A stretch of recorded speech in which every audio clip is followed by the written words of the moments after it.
Hello everybody. आज के lecture में हम टेंजेंट नॉर्मल पर कुछ स्पेसिफिक प्रॉब्लम डिस्कस करेंगे। देखिए पहली प्रॉब्लम बोर्ड पर लिखी हुई है, if the line y equal to mx plus c is bitangent. Bitangent means what? Bitangent means एक ऐसी लाइन जो कर्व को दो डिस्टिंक्ट पॉइंट पे टच करती हो, है ना। टेंजेंट मीन एक पॉइंट पे टच करनी, बाई टेंजेंट मीन दो पॉइंट पे टच करने वाली लाइन। तो आपको दिया हुआ y equal to mx plus c, ये जो लाइन है इस कर्व के लिए, एक फुल डिग्री कर्व के लिए बाई टेंजेंट है, m और c आपको निकालना है, ठीक है ना। चलिए देखते हैं कैसे करना सॉल्व। अच्छा, अगर y टेंजेंट है, ये कोई 4 डिग्री कर्व है, तो ये कुछ ऐसा रहा होगा, समथिंग लाइक दैट। और ये लाइन जो है इस कर्व की y टेंजेंट है। y टेंजेंट में दो पॉइंट पे टच करने वाली लाइन, है ना। तो इसको मैंने लेट कर लिया y equal to mx plus c। अच्छा, इस टेंजेंसी पॉइंट को मैंने x1, इस पॉइंट के x कोऑर्डिनेट को x1 बोला, y कोऑर्डिनेट y1, और इस टेंजेंसी पॉइंट को बोल के मैंने x2 by 2, ठीक है ना। अच्छा, अब अगर ये लाइन इस कर्व को टच करती है तो मैंने क्या किया, इस y कोऑर्डिनेट को इसके साथ सॉल्व किया, इस लाइन को इस कर्व के साथ सॉल्व कर रहे हैं। Consider equation x power 4 plus 2x³ minus 11x² minus 13x plus 35 equal to mx plus c, है ना। इसको बहुत ध्यान से देखिएगा, मैंने लाइन को कर्व के साथ सॉल्व किया। तो आप जानते हैं कभी भी हम दो कर्व को एक साथ सॉल्व करते हैं तो वहां से जो भी x की वैल्यूज आती है वो दोनों के लिए होल्ड करती हैं। यानी इसको सॉल्व करने से जो भी x यहाँ पर मेरे को मिलेगा वो लाइन के लिए भी होल्ड करेगा और कर्व के लिए भी होल्ड करेगा। इट मींस कॉमन पॉइंट मिलेंगे। क्या मिलेंगे? Common point. यानी अगर मैं इसको इसके साथ सॉल्व करता हूं तो यहां से जो x आएंगे वो x उन पॉइंट के x कोऑर्डिनेट होंगे जहां पर ये लाइन इस कर्व को या तो टच करती है या कट करती है। समझ गए क्या? लेकिन अपने को गिवन है ये लाइन इस कर्व को दो पॉइंट पे टच करती है ना। तो इसका मतलब ये जो y कोऑर्डिनेट है इसके जो रूट्स आएंगे वो इन पॉइंट के x कोऑर्डिनेट होंगे। आ रही बात समझ में? तो इसको एक साइड शिफ्ट कर देते हैं। This will implies x power 4 plus 2x³ minus 11x² minus 13x minus mx, 13 plus m of x plus 35 minus c is equal to क्या आएगा? अच्छा, एक पॉइंट आएगा x1, एक पॉइंट x2। लेकिन ध्यान दीजिए ये लाइन इस पॉइंट पे टच करती है। टच करने का मतलब ये जो रूट आएगा ये रिपीट करेगा, रिपीटेड ट्वाइस, और ये भी रिपीटेड ट्वाइस होगा क्योंकि एक्चुअली डिग्री कितनी है कर्व की? 4 डिग्री। और ये लाइन कट नहीं करे, टच करे। टच करने से रिपीटेड रूट मिलते हैं, दोनों रूट इक्वल आते हैं। तो इसको मैं लिख सकता हूं x माइनस x1 का square into x minus x2 का स्क्वायर। ऑब्वियस सी बात है ना। तो डिग्री भी बैलेंस हो रही है, इधर 4 डिग्री इधर 4 डिग्री, पावर 2 समझ में आनी चाहिए because line touches the curve at x minus x2, ठीक है ना। अच्छा, नेक्स्ट लाइन में मैं इसको ऐसे भी लिख सकता हूं यार, x minus x1 into x minus x2 का होल स्क्वायर। फॉलो कर रहे हैं क्या? ठीक है। This will implies x power 4 plus 2x³ minus 11x² minus 13 plus m of x plus 35 minus c equal to what? ये क्वाड्रेटिक बन जाएगा, मल्टीप्लाई कर दें, है ना। तो इस क्वाड्रेटिक को मैंने कुछ इस तरह का एज्यूम कर लिया, x² plus 3x plus q का होल स्क्वायर। एज्यूम कर ही सकते हैं, जहां x1 प्लस x2 कुछ आएगा, प्रोडक्ट ऑफ यहां से मिल जाएगा। आ रही बात समझ में? तो this is the most important line. Question में स्टार्ट करने वाली लाइन, सबसे पावरफुल लाइन, ब्यूटीफुल लाइन ये थी कि जब मैंने इसको इसके साथ सॉल्व किया तो जो रूट आ रहे थे वो कौन से थे? ये x1 x2 थे, है ना। और रिपीट करेंगे तो अगर आप यहां तक पहुंच गए तो बस अब इसका क्वेश्चन बहुत ही बेसिक हो गया है। अब सिंपल क्या है? This result is an identity, so comparing coefficient. अच्छा, इसको ओपन कर लेते हैं यार, ओपन कर ले तो और अच्छा लगेगा, कंपैरिजन आपको अच्छे समझ में भी आएगा। इसको ओपन कर लिया, क्या बनेगा? x to the power 4 plus p square x² plus q² plus 2px³ plus 2px³ plus 2pqx plus 2qx², ठीक है ना। अब कंपेयर कर लेते हैं, कंपेयरिंग कोफिशिएंट। तो x³ का कोफिशिएंट कंपेयर किया, x³ का कोफिशिएंट कंपेयर करेंगे तो 2p इक्वल्स टू 2, ठीक है ना। x² का कोफिशिएंट यहां से माइनस 11 आ रहा है, यहां से x² के दो टर्म मुझे देख रहा है, p² x² और 2q x², p² plus 2q।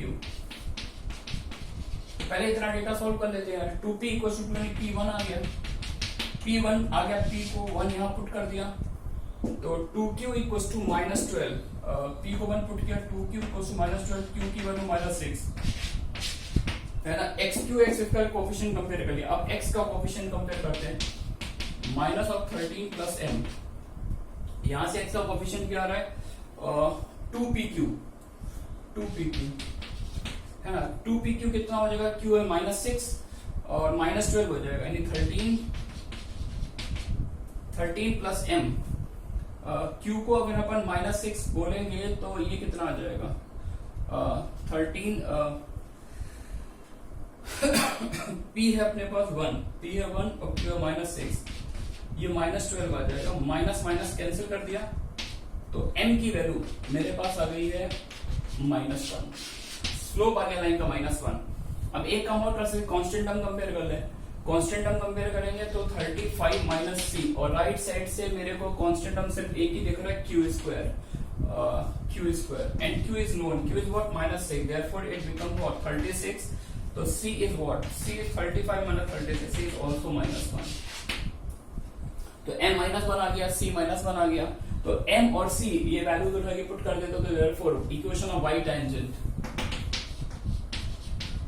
यानी इस कर्व को दो पॉइंट पे टच करने वाली लाइन की इक्वेशन आ गई। What is the equation of y tangent, y equal to -x -1 है ना। मैंने आपसे सिंपल सी ये बात पूछी थी, m प्लस c का मॉड पूछा था, तो m is -1, c is -1, what is the answer 2।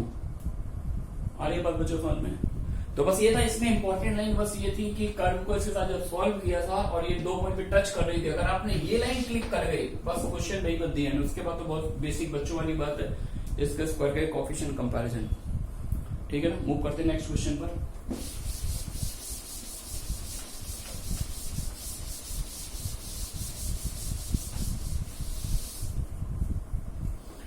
Next question है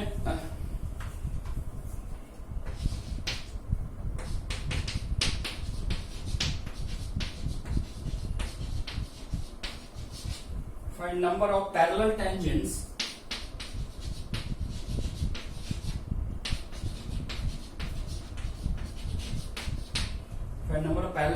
to the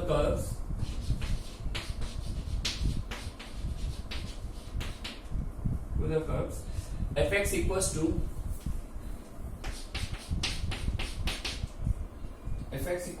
x square minus x minus 2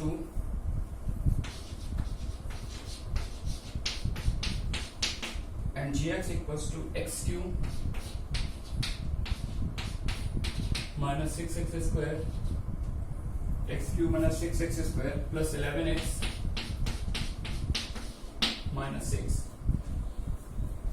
मैंने आपको दो कर्व दे दिए, मेरा क्वेश्चन आपसे बस ये है कि बताइए इन दो कर्व में कितनी पैरेलल टेंजेंट आएंगे। टेंजेंट पैरेलल होना, टेंजेंट लाइन होती है और लाइन पैरेलल तब होती है जब दोनों का स्लोप सेम हो, तो बस हमें दिखाना है कि इन दो कर्व के स्लोप कितने पॉइंट पर सेम हो सकते हैं, है ना। चलिए ये भी क्वेश्चन इजी है, लेकिन इसमें बहुत ही अच्छा ट्विस्ट है। देखिए किस टाइप का क्वेश्चन है। पहले तो मैंने f' निकाल लिया, f' आ गया 2x - 1, यानी पहले कर्व का स्लोप, है ना। सेकंड कर्व को देख लेते हैं, g' 3x स्क्वायर - 12x + 11, ये सेकंड कर्व का स्लोप आ गया, है ना। लेकिन अपने को क्या चाहिए कि दोनों में कर्व में कितनी पैरेलल टेंजेंट है, यानी दोनों स्लोप सेम कितने पर होंगे, दोनों स्लोप कितने पॉइंट पर सेम होंगे, ये क्वेश्चन निकालना है। तो जनरली स्टूडेंट मिस्टेक क्या कर देते हैं कि एक्चुअली ये क्वेश्चन मैंने बहुत पहले टेस्ट पेपर के लिए इस टाइप का क्वेश्चन फ्रेम किया था, और वहां पर बच्चों ने मिस्टेक क्या कर दिया था कि इसको स्लोप सेम करने का मतलब उन्होंने इसको इसके इक्वल कर दिया, इसको इसके इक्वल कर दिया और क्वाड्रेटिक बन के उसको सॉल्व किया, उसके x की दो वैल्यू आ रही थी, और मैंने उसमें एक ऑप्शन 1 दिया था, एक 2 दिया था, एक 3 दिया था, एक इनफाइनाइट दिया था, और बहुत से बच्चों ने उसको 2 टिक कर दिया था जल्दी, उनको लगा कि बहुत ही बेसिक सा क्वेश्चन है, तो उन्होंने इसको इसके इक्वल करके x निकाल लिया। लेकिन नहीं, ऐसा नहीं है, इसमें बहुत अच्छा पॉइंट है, समझिए। मेरे को ये बात करनी थी ये दोनों स्लोप कितने पॉइंट पर सेम होंगे, है ना। तो एक्चुअली ये स्ट्रेट लाइन है और ये क्या है, पैराबोला है, तो इसकी एक पर्टिकुलर रेंज आ रही होगी। सपोज करो इसकी रेंज जो है -2 से इन्फिनिटी है, ये पैराबोला रेंज ले रहा -2 से इन्फिनिटी, तो मैं ये चेक करूंगा ये कर्व किसी ना किसी पॉइंट में -2 वैल्यू ले रहा होगा, तो मैंने x को पुट किया, मतलब इसको -2 के इक्वल किया, x आ गया, यानी इसने -2 वैल्यू ले ली। क्या ये वैल्यू -2 ले सकता है? लीनियर फंक्शन गियरिंग तो माइनस इंफिनिटी से प्लस इंफिनिटी होती है। तो आप यहाँ पर तो कुछ भी पुट करेंगे, -2 पुट करें, -4 पुट करें, 100% कोई ना कोई x आपको जरूर मिल जाएगा। लेकिन ये जरूरी नहीं है कि जो x यहाँ पुट करेंगे वही x यहाँ पुट करें, क्योंकि ये एक पैराबोला है, ये एक क्यूबिक कर्व है, समझ गया ना। हो सकता है कि एक कर्व ऐसा हो और एक कर्व ऐसा हो, तो एक इसके इस पॉइंट पर टेंजेंट और इसके इस पॉइंट पर टेंजेंट पैरेलल है, लेकिन दोनों के x जरूर थोड़ी ना सेम हो, ये दोनों के लिए। यानी यहाँ पर मैं x अलग पुट कर सकता हूँ, यहाँ पे डिफरेंट पुट कर सकता हूँ, वैल्यू मैं चाहता हूँ दोनों तो सेम आ जाए। क्वेश्चन तो थोड़ा फील करे, मैं इनके आउटपुट को सेम बनाना चाहता हूँ, तो इनपुट में भी डिफरेंट हो सकता है, सेम भी हो सकता है, डिफरेंट भी हो सकता है। तो ऑब्वियस सी बात है कि इस एक्सप्रेशन के रेंज में इनफाइनाइट रियल नंबर होंगे, ये इनफाइनाइट रियल नंबर आएंगे इसके रेंज में, और जो भी रियल नंबर आएगा वो रियल नंबर यहाँ पुट करेंगे तो करेस्पॉन्डिंग कोई ना कोई x जरूर मिलेगा। तो फाइनली इसका आंसर क्या है? इन दोनों कर्व में कितनी पैरेलल टेंजेंट आएंगे? इनफाइनाइट पैरेलल टेंजेंट आएंगी, क्योंकि जितनी भी वैल्यू लेगा हर वैल्यू के करेस्पॉन्ड कोई ना कोई x की वैल्यू आपको जरूर मिलेगी। And hence both the curves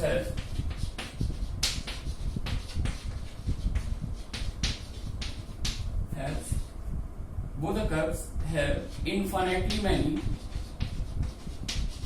parallel tangents.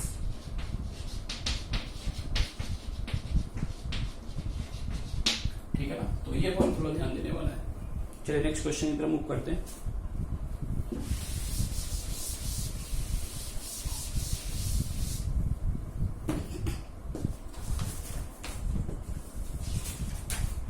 Next question,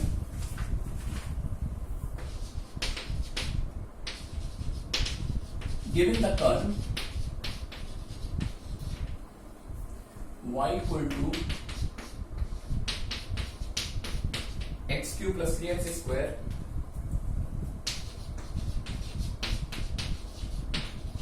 and point a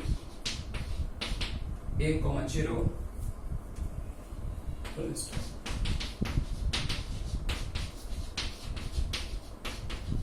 find the value of a such that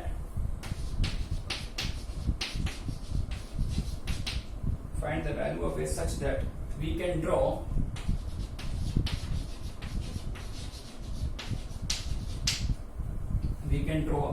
three distinct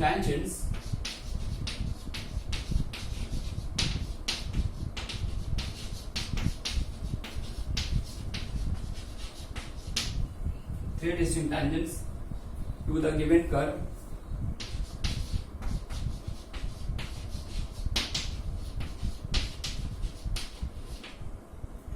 curve from point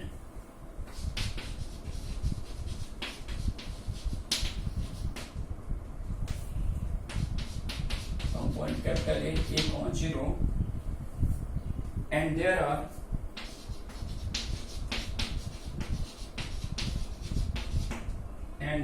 two tangents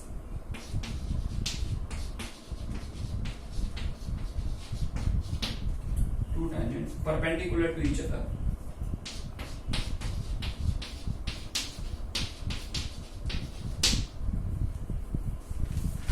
ये क्वेश्चन है। ये क्वेश्चन बोला गया एक कर्व दे दिया, क्यूबिक कर्व आपके पास y equal to x cube plus 3x square, और एक पॉइंट दे दिया x एक्सिस पर a कोमा 0। मेरा क्वेश्चन आपसे, मेरी ये डिमांड है, find the value of a such that we can draw 3 distinct tangents to the given curve from this point and there are 2 tangents perpendicular to each other. मतलब एक cubic curve दे दिया, एक point दे दिया, मैंने कहा यार मुझे को इस a की ऐसी वैल्यू बताइए सच दैट कि इस पॉइंट से मैं इस क्यूबिक कर्व पर 3 टेंजेंट ड्रॉ करूं और 3 में से 2 टेंजेंट परपेंडिकुलर हो, 3 में से 2 टेंजेंट परपेंडिकुलर हो। चलिए अच्छा क्वेश्चन है, स्टार्ट देते हैं। तो सबसे पहले तो इस कर्व को अगर मैं ट्रेस करना चाहूँ, वैसे जरूरत तो नहीं है ट्रेस करने की, x square into x plus 3 दिख रहा है ना सभी को? हाँ, x square into x plus 3 ये लिखा हुआ है, तो इसका मतलब एक्स स्क्वायर है, तो एक तो रिपीटेड रूट आएगा x इक्वल टू 0 पर, यानी ये कर्व जो होगा x इक्वल टू 0 पर टच करेगा, और एक रूट आएगा -3, एक नेगेटिव रूट है,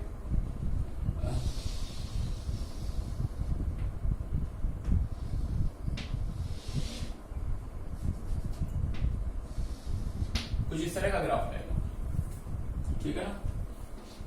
ये रूट आ जाएगा -3, ये 0 पे टच करेगा क्योंकि एक्स स्क्वायर है, रिपीटेड रूट है, 0 रिपीटेड रूट है, एक -3, ठीक है ना। ये ये कर्व दे रखा है। अब एक पॉइंट दे रखा है a,0, कहीं भी हो सकता है, a पॉजिटिव निगेटिव कुछ दिया नहीं है, सॉल्विंग के बाद पता चलेगा। अब यार मुझे a की ऐसी वैल्यू निकालनी है जैसे 3 टेंजेंट पास हो रही हूं इस पॉइंट से। देखो एक टेंजेंट आप चाहे पॉजिटिव लें चाहे नेगेटिव लें, एक टेंजेंट तो फ्री ऑफ कॉस्ट दिख रही है कि एक्स एक्सेस इसकी टेंजेंट है ना। तो एक टेंजेंट तो ये है, लेकिन दो और जो टेंजेंट चाहिए वो दोनों कैसी हो, परपेंडिकुलर टेंजेंट हो, है ना। चलिए उन्हीं की तैयारी करते हैं, देखते हैं क्या करना है।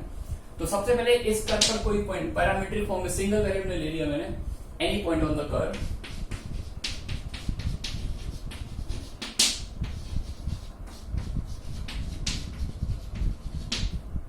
मतलब मैंने कोई जनरल पॉइंट ले लिया, एक्स कोऑर्डिनेट टी ले लिया, वाई कोऑर्डिनेट आ गया t³ + 3t²। मैंने सपोज कर लिया कि कोई पर्टिकुलर पॉइंट टी पर मैं टेंजेंट की पहले इक्वेशन निकालूंगा, है ना।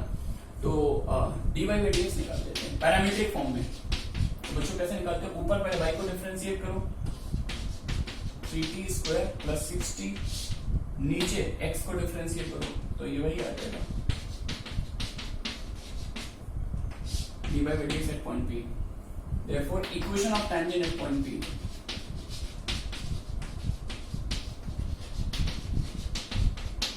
Point P पे tangent की equation y minus y1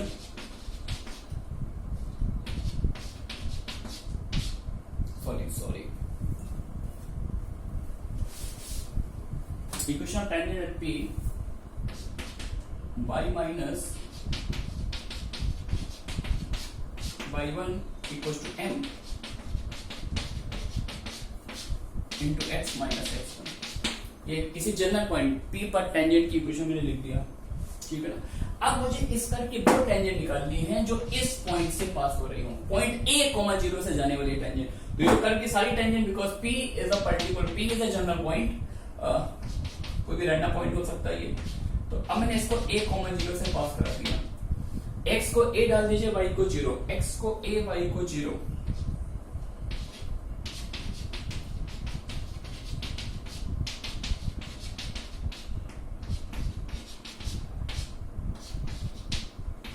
कुछ इस तरह का सीन बन गया, ठीक है ना।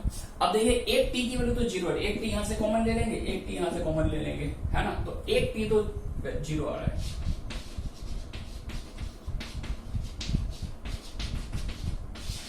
एक t तो 0 आ रहा है। उस t को कैंसिल करने के बाद वाला सीन देखो क्या आएगा, उसको कैंसिल, एक t कैंसिल कर दिया, -t²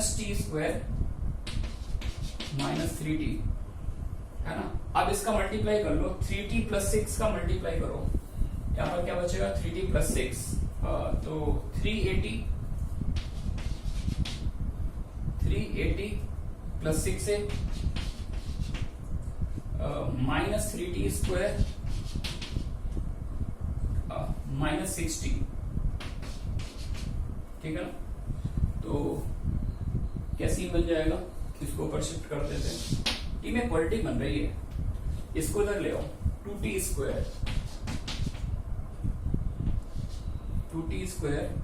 टी वाले टर्म अगर क्लब करें तो क्या आएगा, -60 इधर लाएंगे तो +60 बनेगा, +60, 60 - 3t, 3t - 380, तो 3 तो ले लिया कॉमन, 3t कॉमन ले लिया, 1 - a टाइम्स t, सही है क्या।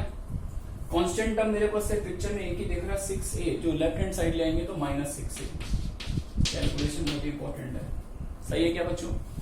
अच्छा, तो जब हमने इस तरह की सारी टेंजेंट को a,0 से पास कराया तो t में क्यूबिक मिली, और उस क्यूबिक का एक रूट तो t = 0 आ गया। जैसे इसमें t को 0 डालेंगे तो ये पॉइंट क्या बन जाएगा, 0,0, जिसके बाद मैंने स्टार्टिंग में की थी। यानी अगर हम इस पॉइंट से इस कर्व पे टेंजेंट डालेंगे तो एक टेंजेंट तो free of cost x axis दिख ही रही है, उसका टेंजेंसी पॉइंट है 0,0, सही है क्या। अब इसके अलावा जो दो और टेंजेंट मिल रहे वो मुझे कैसी चाहिए, परपेंडिकुलर। तो उन दो टेंजेंट के लिए जो t आएगा वो यहां से आएगा, है ना। तो मैंने लेट कर लिया कि यार इसके रूट क्या है, अल्फा और बीटा। ये जो क्वालिटी बन रही है इसके दो रूट है, अल्फा और बीटा। अब एक काम कर लिया, एक बार रूट का सम निकाल लिया, अल्फा + बीटा क्या आएगा, अल्फा प्लस बीटा आ जाएगा -3 या 3 इंटू ए माइनस 1/2, ये अल्फा बीटा आ गया, अल्फा प्लस बीटा, और अल्फा बीटा आ जाएगा -6a/2 -3a, ये आ गया, ठीक है ना। लेकिन इन पॉइंट अल्फा बीटा पर टेंजेंट कैसी है, परपेंडिकुलर है। तो हटाते हैं क्वेश्चन को,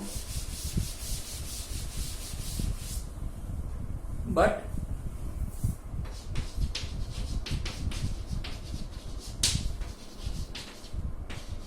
tangents at alpha and beta are perpendicular। Tangent perpendicular alpha beta पर, तो अल्फा बीटा पर जो टेंजेंट का स्लोप होगा वो क्या होगा, स्लोप का product -1। It means 3 alpha square, point alpha में टेंजेंट का स्लोप ये आएगा, और पॉइंट बीटा पर ये प्रोडक्ट क्या होना चाहिए, -1। चलिए अब ये इंफॉर्मेशन यहाँ पे यूज कर लेते हैं। तो 3 अल्फा यहाँ से कॉमन लिया, 3 बीटा यहाँ से कॉमन लिया, 9 अल्फा बीटा, 3 अल्फा लिया कॉमन तो अल्फा प्लस 2, 3 बीटा कॉमन लिया, beta plus 2 equal to -1। Alpha beta की वैल्यू है अपने पास, एक साथ ही रखते हैं, 9 अल्फा बीटा, अंदर मल्टीप्लाई कर लिया alpha beta plus 2 alpha plus 2 beta, 2 times alpha plus beta, 2 times alpha plus beta plus 4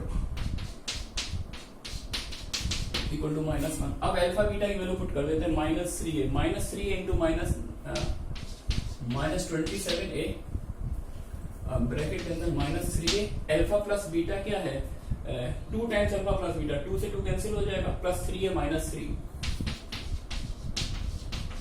calculation बस परफेक्ट होनी चाहिए, -3a से 3a कैंसिल, 4 -3 1 आ गया, 4 -3 1, और माइनस से minus cancel, finally we get the value of a is what, 1/27। a हमने निकाल लिया, a अपने पास आ गया 1/27, और a को अगर हम 1/27 पुट कर दें यहाँ पर, तो यहाँ से देख लीजिए, मतलब a तो हमने निकाल लिया, बस हम ये देखना चाहते हैं कि इस पॉइंट से जो बाकी 2 टेंजेंट पास होंगी वो किस तरह से होंगी, उन पर बात करना चाहते हैं, एक्स्ट्रा बात, क्वेश्चन एंड हो चुका है। a को 1/27 डालेंगे तो ये अल्फा इंटू बीटा, यानी अल्फा बीटा का प्रोडक्ट निगेटिव आएगा, है ना, और अल्फा प्लस बीटा का सम निकालेंगे तो सम भी निगेटिव, प्रोडक्ट भी निगेटिव। तो 2 नंबर का प्रोडक्ट निगेटिव तब होता है जब एक निगेटिव हो एक पॉजिटिव हो, है ना, लेकिन सम भी निगेटिव है। सम निगेटिव होने का मतलब जो निगेटिव है मोर निगेटिव है और लेस पॉजिटिव है। लेस पॉजिटिव होने का मतलब ये हुआ कि एक जो टेंजेंट है वो जस्ट यहीं पे टच कर जाएगी, जिसका एक्स कोऑर्डिनेट कम होगा, ऐसा समथिंग लाइक दैट, है ना। और दूसरी जो मैं टेंजेंट ड्रॉ करूंगा वो यहाँ पे टच करेगी, जिसका एक्स कोऑर्डिनेट मैग्नीट्यूड में बड़ा होगा। एक ये टेंजेंट, एक ये, और तीसरी है, something like that. Okay, thanks for watching.